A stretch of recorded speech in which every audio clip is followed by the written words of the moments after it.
আমার নাম তিস্তা, তিস্তা ব্যানার্জি। না, তিস্তা নদীর মতো খরস্রোতা নই আমি, নিজের ইচ্ছের মালিকও নই। আমার নাম তিস্তা না হয়ে দিঘি হলে ভালো হতো, তাহলে দামাল স্বাধীন চেতা তিস্তার অপমান হতো না। ওই দেখুন, নিজের নাম নিয়েই ভর্তি করে ফেললাম কয়েকটা লাইন। আজ ডায়েরিটা লিখতে বসেছি একটা বিশেষ কারণে। এ ডায়েরি লেখার অভ্যেস আমার সেই স্কুল থেকে। আমার মায়ের সেরিব্রাল অ্যাটাক হয়েছিল গতকাল রাতে। খবর পেয়েই তাড়াতাড়ি পৌঁছেছিলাম নার্সিংহোমে।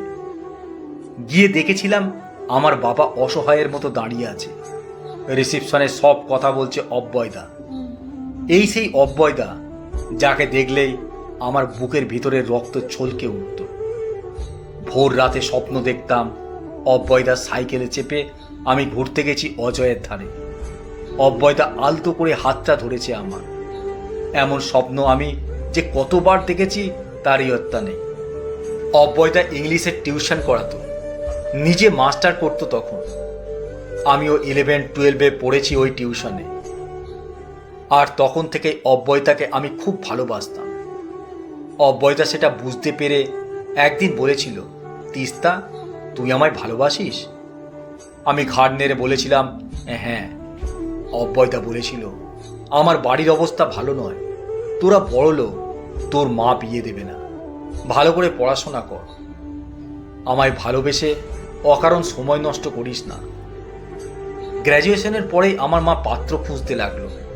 বাবা বলেছিল আর একটু পড়ুক না হয়। মা রাজি হয়নি। তখন অব্যয়দা পিএইচডি করছিল, সঙ্গে টিউশন। আমি বলেছিলাম আমি অব্যয়দাকে বিয়ে করতে চাই। আমার গলায় তিস্তার পাথর কঠিন আওয়াজ ছিল না, বরং খড়কুটোকে আঁকড়ে ধরার আকুতি ছিল যেন। মা এসে বলেছিল, ও সারা জীবন লোককে পড়াবে আর নিজে পড়বে, চাকরি কোনোদিন পাবে না। ওর সঙ্গে মেয়ের বিয়ে দেব? কখনোই নয়। আমাদের পরিবারের একটা সম্মান আছে তিস্তা। আমি কেঁদেছিলাম, দুদিন খাইনি। তারপর দিঘির মতো নিস্তরঙ্গ হয়ে গিয়েছিলাম। মা রাস্তায় অব্যয়কে অপমান করতেও ছাড়েনি। অব্যয়দা শুধু বলেছিল, কাকিমা, আমি তিস্তাকে বোঝাবো। রেলের বড় ইঞ্জিনিয়ারের সঙ্গে বিয়ে হয়ে গেল আমার। আমার বাবা প্রচুর খরচ করলো বিয়েতে। এত দামি পাত্র কিনতে খরচ তো হবেই। আমার স্বামী আজ আসতে পারেনি। বলল, তুমি যাও, যদি বোঝো মায়ের অবস্থা খুবই খারাপ তাহলে ফোন করো, তখন যাব। আপাতত আমার কাজ আছে, এখনই ছুটতে পারবো না। অব্যয়দা এগিয়ে এসে বলল, ও তিস্তা, তুই এসে গেছিস? কাকিমা এখন আউট অফ ডেঞ্জার, ক্রাইসিসটা মিটে গেছে। বাবা এগিয়ে এসে বলল, অব্যয়, আজ যদি তুমি না থাকতে কি যে করতাম। আমি কাকে বলবো বুঝতে না পেরেই তোমায় ফোনটা করেছিলাম। জানিস তিস্তা, অব্যয় অ্যাম্বুলেন্সের জন্য ওয়েট করেনি, নিজের গাড়িতে করে নিজে ড্রাইভ করে নিয়ে এসেছে তোর মাকে। আমি হালকা স্বরে জিজ্ঞেস করলাম, এখন কি করো অব্যয়দা? আজকেও আমার গলাটা কেঁপে গেল সেই ক্লাস 11-এর মতো। অব্যয়দা বলল, এখন কলেজে পড়ায়, সঙ্গে আমার টিউশন তো আছেই। বিয়ে করবে না অব্যয়দা? অব্যয়দা বলল, করেছি তো, তুই জানিস না? আমার বাবা বলল, এক লগ্নভ্রষ্টা মেয়েকে উদ্ধার করেছে অব্যয়। তার বাবা পণ দিতে পারছিল না বলে বিয়েটা ভেঙে যাচ্ছিল, তাকেই বিয়ে করেছে। অব্যয়দা বলল, না রে, কাউকে উদ্ধার করিনি, বরং ঈশানী আমার মতো ছন্ন ছাড়া লোকের সংসারের হাল ধরে আমায় উদ্ধার করেছে। বড় গোছানো মেয়ে ঈশানী। পণ নিচ্ছিল বলে ওই বিয়ের আসর থেকে উঠে গিয়েছিল। ঈশানীর এই প্রতিবাদী স্বভাবটা আমায় আকর্ষণ করেছিল। একদিন আসিস আমাদের বাড়িতে।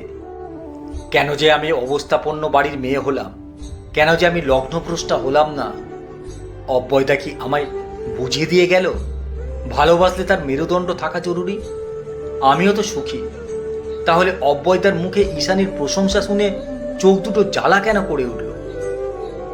আমার এই ডায়েরিটা পড়েছিল বাপের বাড়িতে, আজ বহুদিন পরে লিখতে বসেছি। আমার স্বামী ফোন করেছিল, আউট অফ ডেঞ্জার শুনে স্বস্তির নিঃশ্বাস ফেলল। বলল, যাক, এখন ছুটতে হবে না তাহলে। আমি বললাম, তিতলি কি করছে? আমার স্বামী বলল, ওকে নিয়ে ফালতু চিন্তা করো না, ও ঠিক আছে। আমরা খাবার অর্ডার করে নিয়েছি।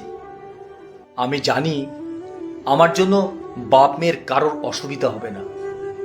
অব্যয়দা ফোনে বলল, তোরা কিছু খেয়েছিস তিস্তা? আমি বললাম, রাধুনী দিদি আজ আসেনি, আমি যা হোক কিছু করে নেব রাতে। অব্যয়দা বলল, তোকে কিছু করতে হবে না, সারাদিনের ধকল গেছে।